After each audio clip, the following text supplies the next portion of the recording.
Hi అందరికీ. ఎలా ఉన్నారు? నేనైతే చాలా బాగున్నానండి. ఫస్ట్ ఆఫ్ ఆల్ 28థ్ పారామెడికల్ ఎగ్జామ్ జరిగింది గదా! ఫార్మసిస్ట్‌ది. థర్డ్ షిఫ్ట్ దాంట్లో ఎవరైనా రాసి ఉంటే నాకు కమెంట్ చేయండి. మీకెలా అనిపిచ్చింది పేపర్ అనేసి. నేను రాసానండి.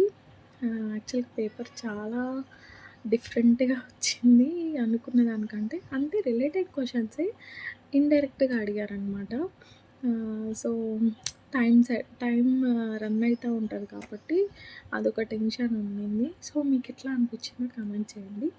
ఇంకొకటేంటంటే, ఇప్పుడు రీసెంట్‌గా పాస్డ్ ఔట్ ఉంటారు గదండీ! సైన్స్ బ్యాక్‌గ్రౌండ్ ఆర్ ఫార్మసీ వాళ్ళు, ఎవరైనా సైన్స్ బ్యాక్‌గ్రౌండ్ వాళ్ళు బీజెడ్సీ అట్లా ఉన్న వాళ్ళకి నెక్స్ట్ ఏం చేయాలి అని కొంచెం కన్‌ఫ్యూజన్ ఉంటది గదా!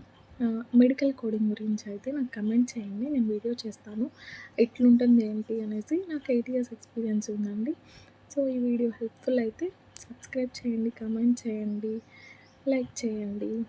కమెంట్ చేయడం మర్చిపోకండి. ఒకవేళ మీకు యూజ్‌ఫుల్ అయితే వీడియో మీకేమైనా డౌట్స్ ఉంటే మెడికల్ కోడింగ్ గురించి కమెంట్ చేయండి. Thank you for watching.